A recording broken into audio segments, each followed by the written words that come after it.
And in that dream, or in that dream state, let's say, and many have testified to having conversations even with angels within the dream sense sphere, let's say.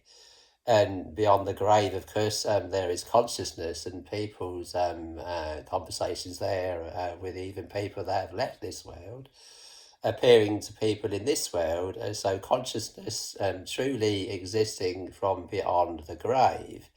This might appear as talking to the dead, but there are examples even in the scriptures that talk of people that have died appearing to those that are clearly alive. And typically, one of these was Moses and appearing to Jesus and his disciples on a hill, as I recall, the Transfiguration, as they call it, giving it a fancy form of religious name to it. Well, this is interesting when you look at such people like, let's say, Moses, truly operating within the realm of the spiritual, and therefore surviving as looking to the spiritual.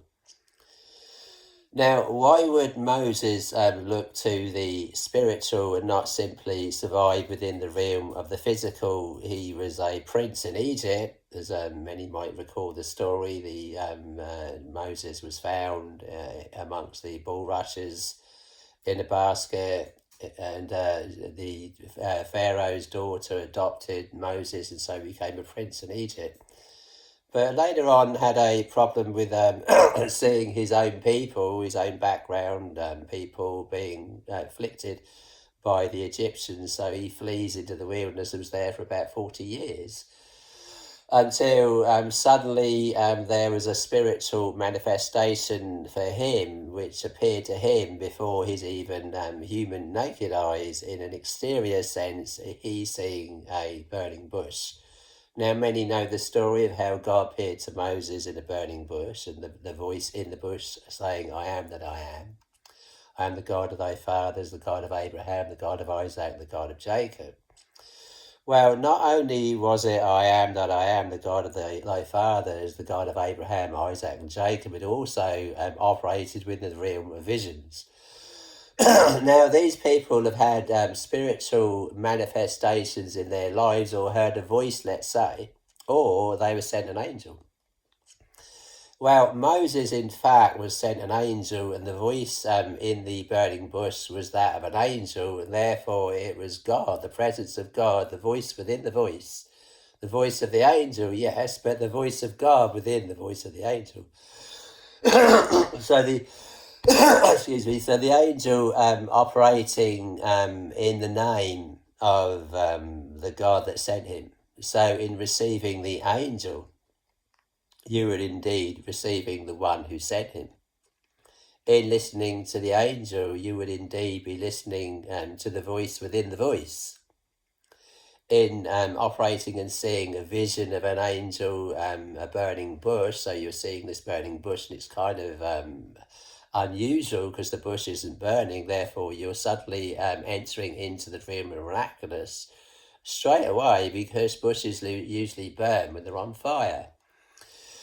So untangible manifestations that are even tangible to the physical naked eye, but most people having these visions and this going on within the realms of, let's say, of the heart and mind and the presence of such manifestations.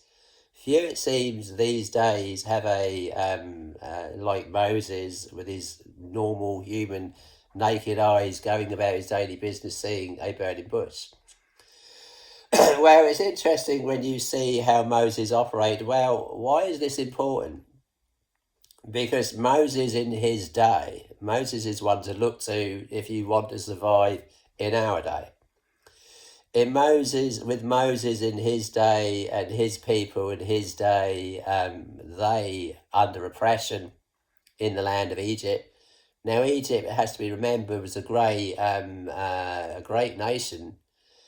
Not only a great nation, but a great empire. So many other nations, no doubt, in alliance with Egypt of that day.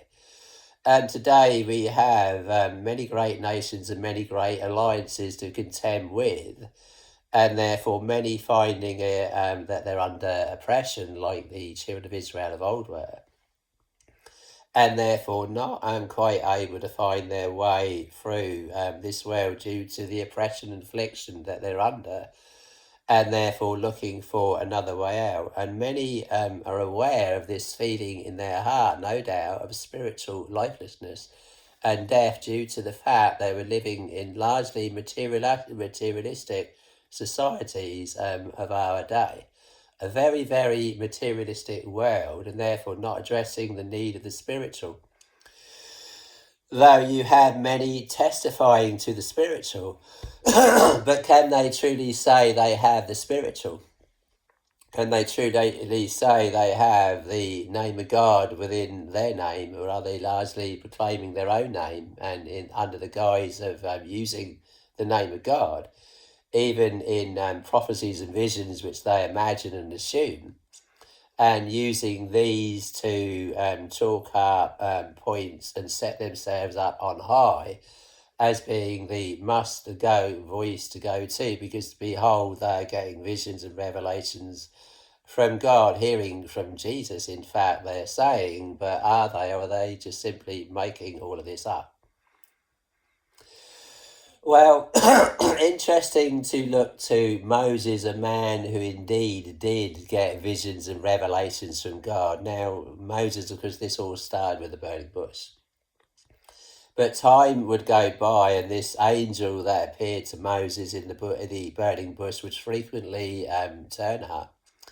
And at the same time, you have to remember here that it's not only the angel, but it's God, the presence of God in the angel that sent the angel.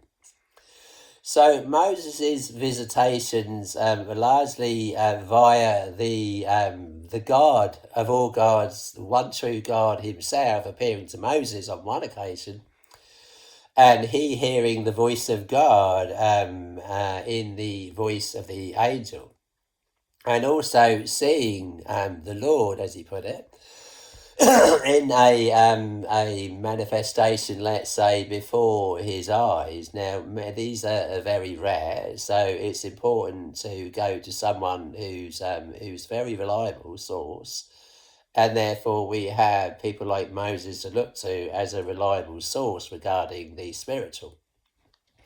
So if all else fails and these preachers come along and preach that they have these spectacular, miraculous manifestations, they're hearing voices and getting visions, etc. Well, if all else fails, like Jesus said about the Pharisees, all that they bid you observe, yeah, they would talk about observing the writings of Moses and the writings of the various prophets and even seers of the Old Testament. All that they bid you observe, but do ye not as they do, for they say and do not. So just because they're saying these things doesn't follow that they're doing them. They could say they're getting visions, they could say they're getting revelations, they could say they're talking to angels, they could say they have a countless miraculous manifestations going on in their lives, but they can never prove one of them other than you're supposed to hang on their every word. Well, go to someone who's actually walked the walk and talked the talk, as they say, and indeed the miraculous appeared not only to Moses, but also to the children of Israel of that day, so the children of God of that day. Well, here's Moses not only saying he's having these visions and revelations and spiritual manifestations of his day, in his time.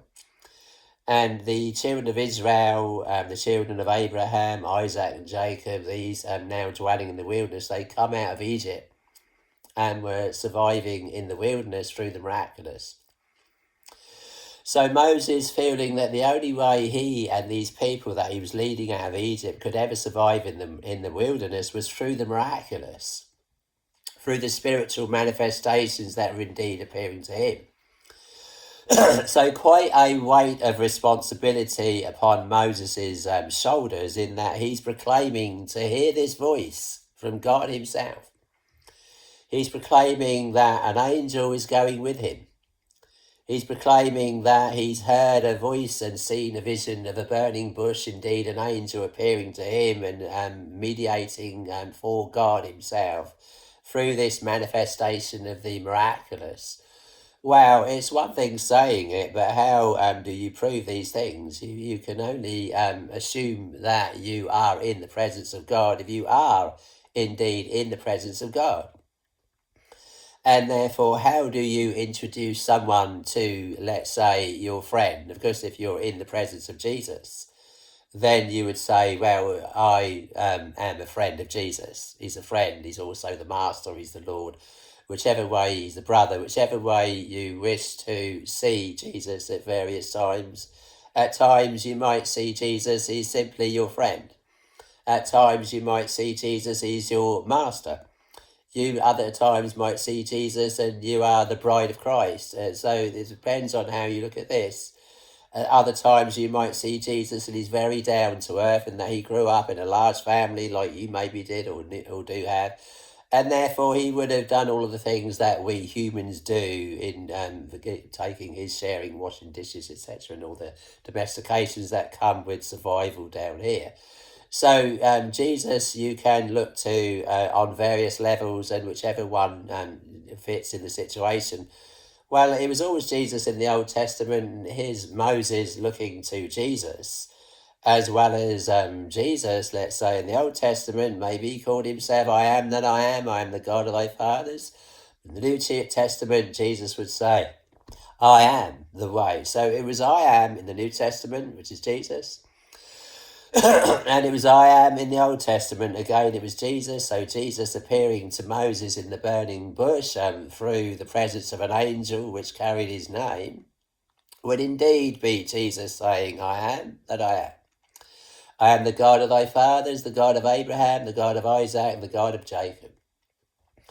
So from then onwards, this same presence of the Lord in the presence of an angel would appear to Moses. Well, here's Moses with this manifestation, spiritual appearing to him, and he's by the tabernacle, a place where he would talk to the same Lord. And it came to pass when Moses went out of the tabernacle that all the people rose up and stood every man at his tent door and looked after Moses until he was gone into the tabernacle.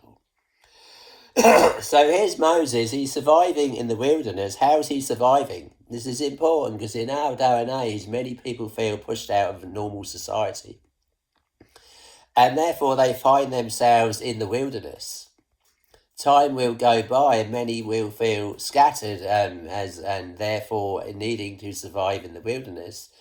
Not even able to get fellowship from other people like themselves, but largely dependent upon the few people around them and scattered. Well, Moses was largely driven out of Egypt by oppression, and therefore looking to the spiritual as a doorway out of that oppression, and therefore this same spiritual manifestation of God himself appearing to Moses would lead the children of Israel out of Egypt, out of the great empire of their day, not just a small little land of Egypt, but also the world empire of that day, the world order of that day was indeed Egypt. Many great nations aligning themselves with Egypt. And therefore Moses coming out of Egypt and needing to go into the wilderness, he couldn't even flee to another nation, because all of the other nations were indeed anti-God and anti the children of Israel. So very much driven out of normal society and having no other nation to flee to, and the only place left to go is indeed to the wilderness. But Moses, knowing how on earth was he going to survive in the wilderness without the miraculous? Well, here's Moses in the wilderness with his people of his day. He's gone into the tabernacle, the place where God would talk to Moses, and coming out of the same tabernacle. And not only proclaiming to have the one true God and the miraculous on his side, but also the children of Israel of that day seeing these same miraculous manifestations. So in Exodus 33, verse 9, it came to pass as Moses entered into the tabernacle, which is largely like a tent, the cloudy pillar ascended and stood at the door of the tabernacle, and the Lord talked with Moses. So the children of Israel, you picture here, they're all in their tents, and they see Moses go in this tabernacle, this place where God would appear to him. This angel first appearing to Moses in a burning bush, as it appeared as to like fire. Time would go by, and this same angel you picture would manifest not only as fire, let's say, a burning fire by night, and in the dark of night would look like fire, but during the day would be a pillar of cloud, would look like a pillar of cloud. So this same pillar of cloud was seen by the whole camp. So Moses not only saying that he could do these miracles, that he heard this voice, but also having proof of the same before people's naked eyes, let's say, and they too could see this same pillar of cloud that Moses was talking about. So Moses goes into this tabernacle, this tent, place of where God would appear to him. The people look, they see Moses going in and Moses coming out. And it came to pass as Moses entered into the tabernacle, the cloudy pillar descended and stood at the door of the tabernacle, and the Lord talked with Moses. So Moses saying that he's hearing from God. How many people these days are saying they hear from God, and when you listen to them, you don't hear the same words that they're speaking, in that you're not so convinced that it's the voice of God within their voice. Moses was God to the people. On one occasion it says God saying to Moses that he's sending Moses to Pharaoh, and that you will be God to Pharaoh. In other words, you're representing God, and therefore your voice is now God's voice. And Moses also having Aaron working together with him. Moses wasn't such a great speaker. He didn't fancy himself as being such an articulate speaker. How many people these days have such an articulate voice, and therefore they use their articulate voice, and they use this voice to get people to listen to them? People think, well, he's got such an articulate voice, well, he must know what he's talking about. Well, if you was to listen to Moses, he didn't have such an articulate voice, and yet he knew what he was talking about. God would also send Aaron to work together with Moses, because Aaron was better at having a more kind of, let's say, formulating words and sentences. Maybe he was even better educated and had a reasonable, articulate voice. But the commandments would always go through a chain of command, and that would come from God. It would then come through Jesus, which is the Son of God, and the voice in the burning bush was, of course, the I am that I am. It was just Jesus. Jesus saying in the New Testament, I am the way, the truth, and the life. So Jesus being I am in the New Testament, Jesus being I am in the Old Testament. So when God would speak in this same sense, Jesus saying, I and the Father are one. And therefore it would go down a chain of command, and it would pass from God down through Jesus, they speaking as one. And then it would go through the chain of command as coming down through an angel. And then the angel would be the same angel that appeared to Moses in the bush and then talking to Moses. And then the chain of command would come through Moses, and the chain of command would then go down to second in command, which in that day was Aaron. And so this is how it works largely with God himself, and Moses operating under the miraculous. And under the miraculous God, it has to be remembered, under the miraculous manifestations of God and presence of God, important here too, in that these angels that come from God largely come in the presence of God. They operate within the presence of God. So always go with the presence of God in Jesus, of course, and the presence of God in the angel. And if the man whom the angel is sent to is indeed listening and obeying to the angel, then you'll hear the presence of God in the man, which is the presence of the angel, which is the presence of Jesus, which is the presence of God. When Moses understood this full well, and he was frightened to do anything unless he did it within the realm of the presence of God. Well, here's Moses, he's gone in the tabernacle, he's come out of the tabernacle, and this manifestation, which appears to be an angel in a pillar of cloud by day, suddenly comes down to the tent where Moses would go in and come out of. And all the people saying the same. So not just saying it, but you could see the visible proof of it. Or you could sense the presence of God in the words of what was written here, even Moses speaking of this thousands of years ago. We looking to these for examples and seeing what happened to them and how it all works, and therefore feeling the same God. So the same God that spoke to Moses can also speak to you today.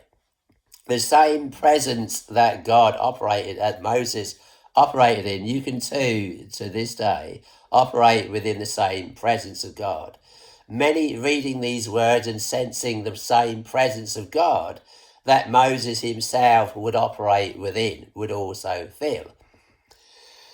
So, and all the people saw the cloudy pillow stand at the tabernacle door, and all the people rose up and worshipped every man in his tent. So not only hearing it, but also seeing it. And the Lord spake unto Moses face to face, as a man speaketh unto his friend. So speaking to Moses as a friend, face to face. How many of us can say we're speaking to God face to face as Moses did? Moses spoke to God face to face like he might speak unto a friend. So getting very specific things from God, not vague things, not things that have get out clauses, not things that are so kind of vague that you can see that they're kind of mincing words and you're not sure exactly what they're saying because they always have get out clauses, whereby if the vision or the dream or the said voice doesn't come true, well, they can then explain it away through the physical, that it was this and then that, and it meant 1,000 things and other or whatever it meant, you don't know because it's all very vague. Well, Moses speaking mouth to mouth with God, and therefore there's no mincing of the words here. And everything Moses said was everything that God said. Everything that God said was everything the angels said. Everything the angels said was everything Moses said. And Moses operating through not only being visited by an angel, it's one thing being visited by an angel, but if an angel come to you or I today, would we indeed obey his voice? God in another chapter telling Moses to indeed obey his voice. Well, it's so important to obey the voice of the angels. In obeying the voice of the angel, you're obeying the voice of God. In obeying the voice of God, you're obeying the voice of Jesus, you're obeying the voice of the angel. And if you obey the voice of the man that is sent by the angel, which was sent by God, then you would indeed be obeying the same God that sent the angel that spoke the voice, the name within the name, and not looking to the man, but looking to God himself, which is the same as Moses did. And the Lord spake unto Moses face to face as a man speaketh unto his friend.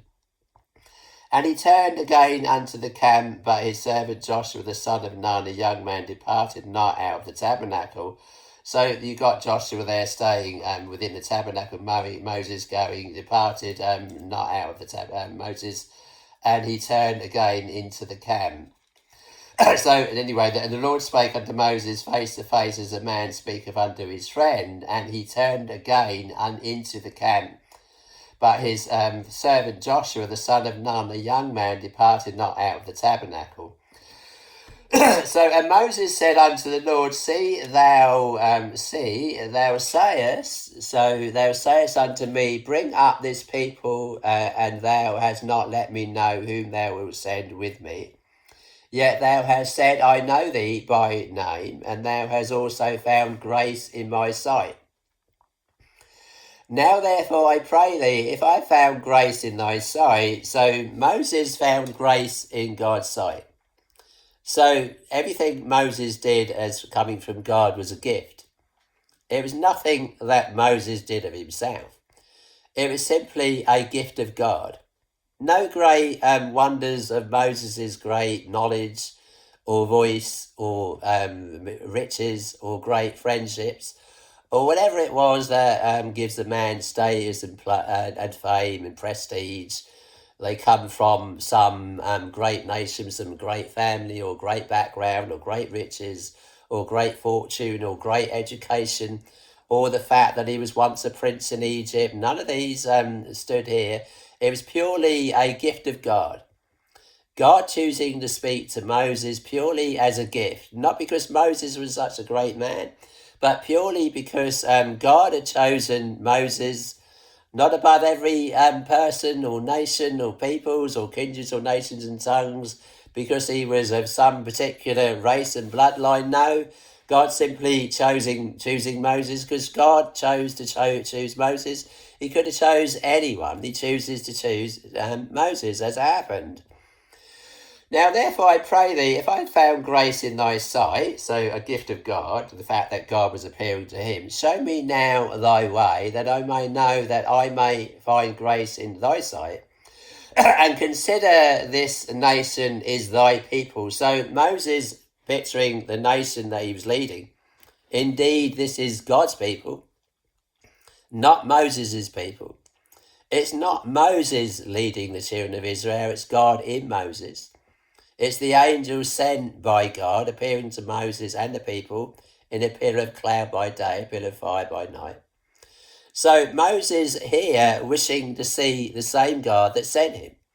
He'd seen this angel, he'd seen this burning bush, he'd seen all these various manifestations as indeed the children of Israel. So he's kind of asking the Lord himself to appear to him now. So God not only sending an angel, which Moses was told to obey, indeed, God said, you must obey his voice. In obeying the voice of the angel, is obeying the voice of God. And God saying to Moses, my name is in this angel. So the angel coming in the name of the Lord, and the name of the Lord in the New Testament is Jesus, who said, I am the way, the truth, and the life. The name of the Lord in the Old Testament is I am that I am. Thou shalt say, I am has sent thee. So it's always Jesus. So Moses obeying the voice of the angel and being led out of Egypt into the wilderness. And now he has all of these people that he has to look after. And they're looking to Moses. And Moses saying to them even, you should be looking to God and not me, because without God, I can't do anything. I'm frightened to make a move without God. Now therefore I pray thee, if I found grace in thy sight, show me now thy way, that I may know thee, that I may find grace in thy sight, and consider that this nation is thy people. So he's looking for another gift of God, nothing that he's done of himself. He needs God's gift of this miraculous manifestation to strengthen him, encourage him, and show them he's indeed on the right track. And that is indeed the Lord himself leading him through the presence of the Lord, through the presence of an angel. And he said, my presence shall go with thee, and I will give thee rest. So God promising Moses a presence here, the presence of the Lord here. So in other words, one way of finding out the will of God is to go with the presence of the Lord. If you feel there's a spiritual manifestation in your life, then you should go with a sense of the presence of God as Moses did. Moses indeed sensing a presence here, the presence of the Lord. And Jesus here, God here, this angel, this voice of God, God himself speaking to Moses, the Lord himself speaking to Moses and saying to him, my presence. And he said, my presence shall go with thee, and I will give thee rest. And he said unto him, Moses saying to the Lord now, and he said unto him, if thy presence go not with me, carry us not up hence. He's kind of saying here, look, we're in the wilderness here.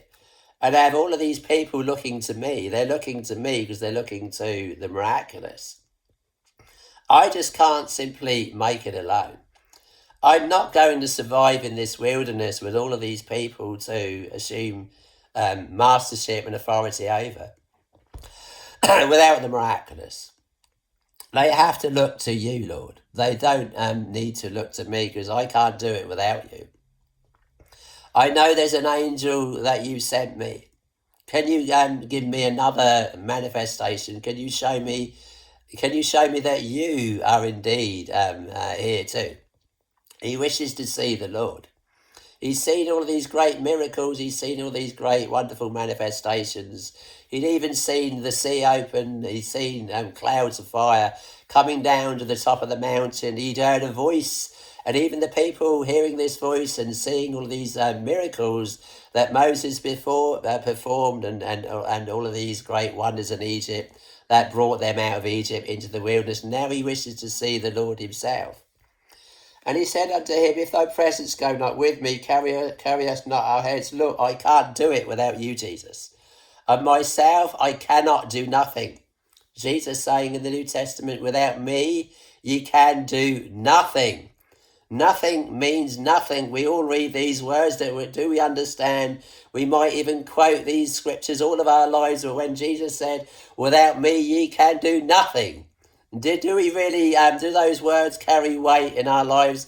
As we go throughout life, as we go out through time, we try to survive here, we get to realise time and time again, how many times do we run into the harsh reality, the facts of reality. It might seem harsh at the time in that we snowball and we come across a brick wall. Without me, Jesus saying, you can do nothing. Nothing means nothing. And this is what Moses understood. He didn't want to make one move without God, without Jesus, without the spiritual, without the miraculous. How many times do we step out of the door and go places wherever we go? We don't even look to the miraculous. We don't even ask God to look after us and keep us safe. We simply go about our daily lives and we leave God out of the equation and get wrapped up in the physical world here and forget the spiritual. When Moses didn't do this, he looked to God right around every corner. He had to, because he was in the wilderness. And he said unto him, Moses saying unto the Lord, If thy presence go not with me, carry us not up hence. Look, I don't want to make a move without you. I'd be frightened to. I know it'll all go wrong. I know what it's like in the past where I've done things without you, and it all went wrong. It all went drastically wrong even. For wherein, so Moses' words here that carry a massive weight because they're coming from a man with a lifetime of experience that finally wound up realising that nothing meant nothing. Without me, ye cannot do nothing, ye can do nothing. Abide in me and I in you, as the branch cannot bear fruit of itself, except it abide in the vine. No more can ye without me. For without me, Jesus saying, ye can do nothing. Nothing means nothing. Moses understood this. But wherein shall it be known here that I and thy people have found grace in thy sight? Is it not in that thou goest with us? The fact that God was with him, the fact that God was with those people that followed Moses, the fact that God was with those people that were following the angel that was talking to Moses, which was the voice of God in the angel, which was the name of God in the angel, God sending the angel and saying, my name is in him. So sometimes when we get these spiritual manifestations, they're actually coming from an angel. We might not understand it or know it ourselves, but we could very well be listening to an angel when we feel we're listening or getting even thoughts which we think are coming from ourselves. Often our thinking and the thoughts that come into our head, we wonder where they come from. And we conclude, though, they must be coming from God himself. We might not be able to be like Moses and assume that we're talking to God face to face as Moses did.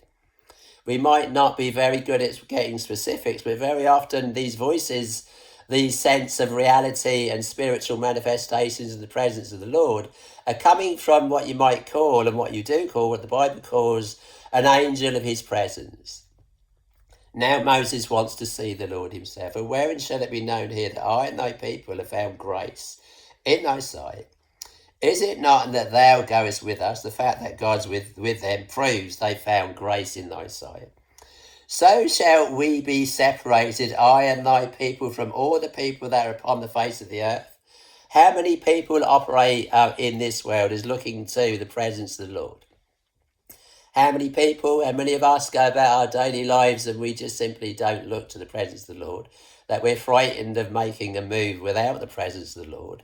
Not many, and therefore if we do, maybe remotely or more, then we're separated from all the people of the world here, because most people here, pretty much everyone, looks to the material, to the physical, very much wrapped up in the material physical world. Many of us feel we can't survive without spiritual. Therefore, we're at odds with the day and age we're living in, because not many these days look to the spiritual. Not many people feel they can't survive without the spiritual.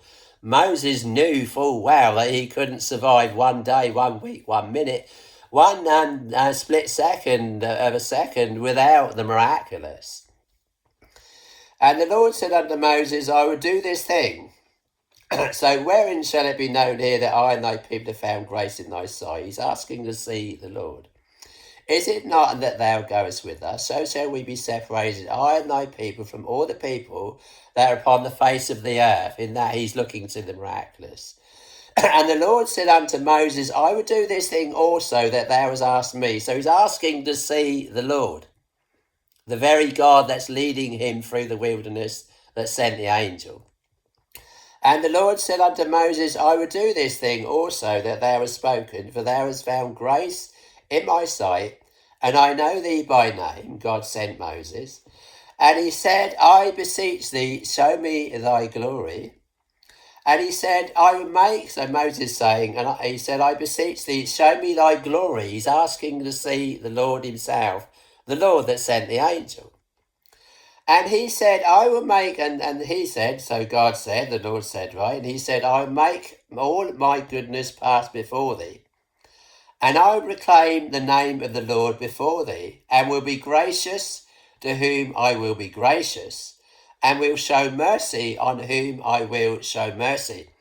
So it's all through mercy. It's none of our great righteousness. It's none of our great wonders that we do. It's all a gift of God. It's all down to mercy.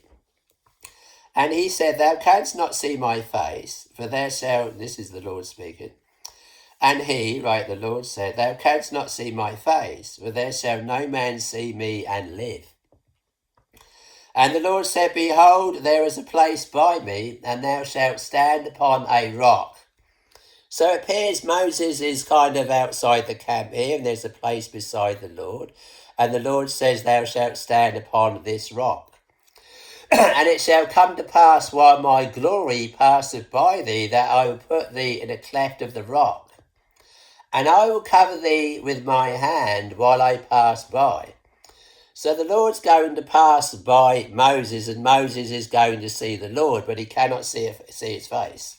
The Lord's saying to him in verse 20 here, thou canst not see my face, for there shall no man see me and live. And the Lord said, behold, there is a place by me, and thou shalt stand upon a rock. Rock kind of symbolic of Jesus. And it shall come to pass, while my glory passeth by thee, I will put thee in a cleft of the rock, and I will cover thee with my hand while I pass by thee. So you picture the Lord himself now is going to pass before Moses' eyes, his human eyes, is going to see the Lord, but he's not allowed to see the face of the Lord. If someone walks past you before your eyes, then the odds are you're going to see his face. So Moses appears to here to be placed in the cleft of a rock, whereby when the Lord passes by Moses, the Lord will put his hand over Moses' eyes so he doesn't see his face. In seeing the face of the Lord would be very presumptuous for a human being, for no man shall see my face and live. So, and it came to pass, and it shall come to pass that while my glory passeth by thee, I put thee in the cleft of the rock, and will cover thee with my hand while I pass by. And I will take away my hand, and thou shalt see my back parts, but my face shall not be seen. So indeed, the emphasis here has to be that Moses was indeed operating through the miraculous. And this is how he survived in his day, coming out of Egypt, coming out of a great empire of his day. And we faced with a looming, rising empire in our day now emerging and coming in, and we're wondering how we're going to survive. The only way we can possibly survive is spiritually, is to do what Moses did, and that's look to the Lord and trust that without me, Without me, Jesus saying, I am the vine, ye are the branches, abide in me and I in you. As the branch cannot bear fruit of itself except it abide in the vine, no more can ye except ye abide in me, for without me ye can do nothing. So praise Jesus.